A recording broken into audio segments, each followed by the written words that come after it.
Patient experience. So this is when patient experience moved, we decided to create a different way of doing this. And so starting with data-driven insights into who the customers are, going through service design, and then I tell the system all the time, this is where I stop, right here. We're going to help get you to here. We're going to help you know what the customer wants, who they are and what they want. We're going to just help design a program that meets their needs. And when I say program, I mean there are behavioral pieces, there are specific training that is required that comes into the next phase. There are technology projects that are all about the experience. Seamless transitions is one of them, so that when you cannot leave one doctor's offices if you need an appointment with having an appointment in that other office. We make sure that happens, or we're going to. That's just one of many of the projects that we're taking on.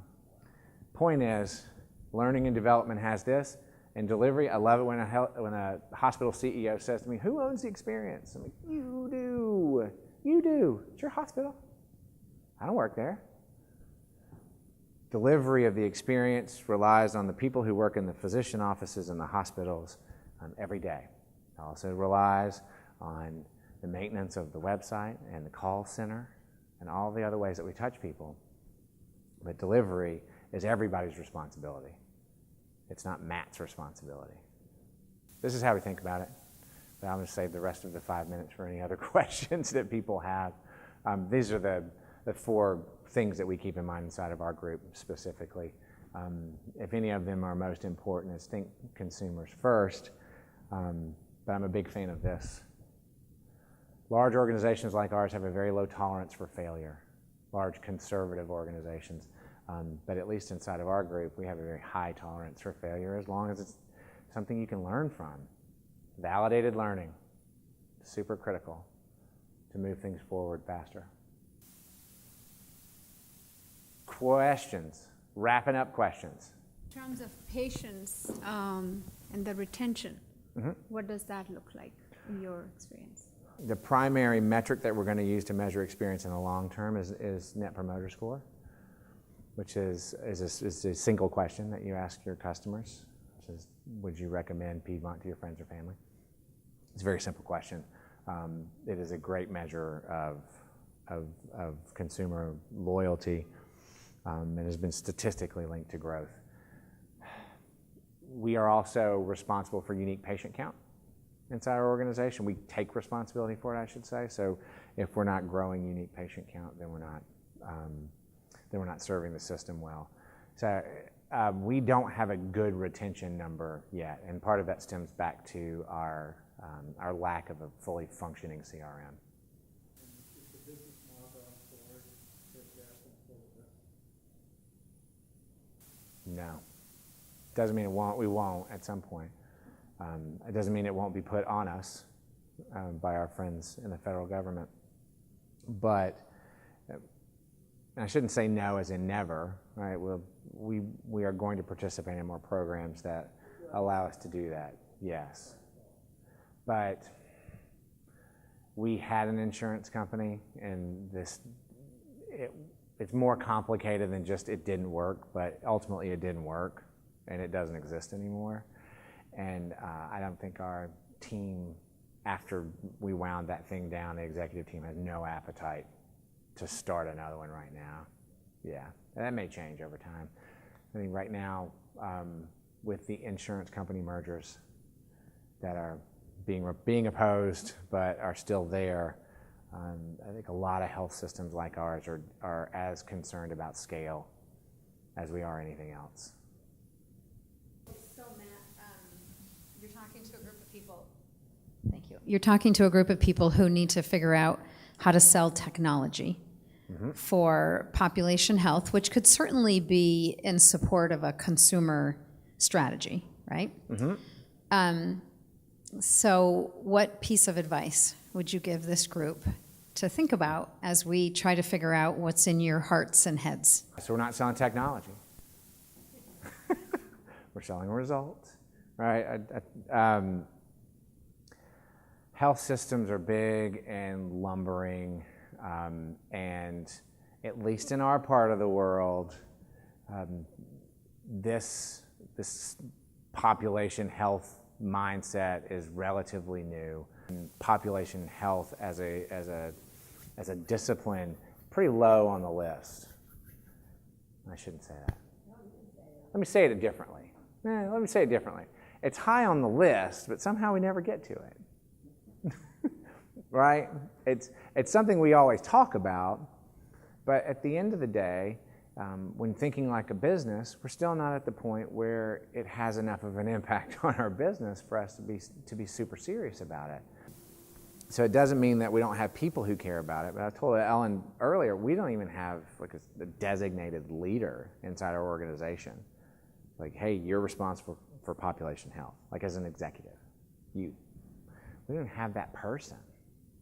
So if that gives you any insight into where we are, where our heads are. How many other companies are offering your systems in now? They're in that same boat. Oh, that's out. I mean, they may nominally have somebody who's responsible for it, but of the big ones, there's 4 big ones, I'd be shocked if any of them are any further along than we are. There are parts of the world that are much further. Because Atlanta is so fragmented, the health system market's so fragmented, it just comes slower, right? Like the more consolidated ones get there more quickly. And certainly, as all innovation, it seems, starts out west and sort of migrates over to the northeast and then trickles down to the south and then eventually makes its way over to Texas. It's true. It's totally true. Don't act like you don't know. Texas is still the land of the independent physician. Like getting those physicians employed by health systems is difficult out there.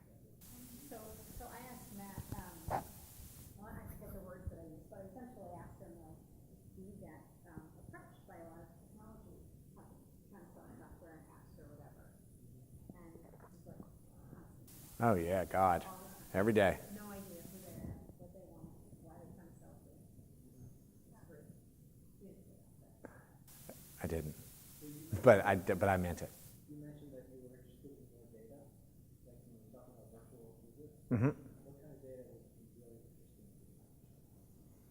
Well, data that's interesting to me, maybe data that maybe different than other people. The funny thing is, we have most of the data that we need. It's how to derive meaning from it that is important. And I'm not in the quality business, which is where a lot of people's focus is on that particular subject of data. But for customers, I'm more concerned with how do we position ourselves to stay relevant. I need to know more about consumers' individual behaviors and how they, is access and convenience is going to continue to be the top thing. I'm convinced that we should be a retail company on that side of the business. And so how we design ourselves, and is that what people are looking for? It's what they say they're looking for now.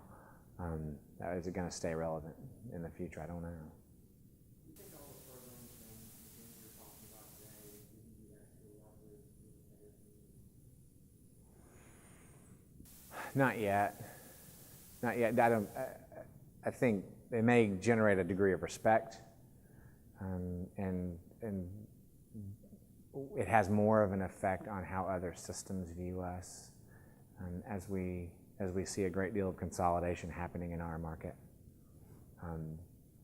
The virtual visits app in particular was a revelation to our friends at Athens Regional when they were making the decision.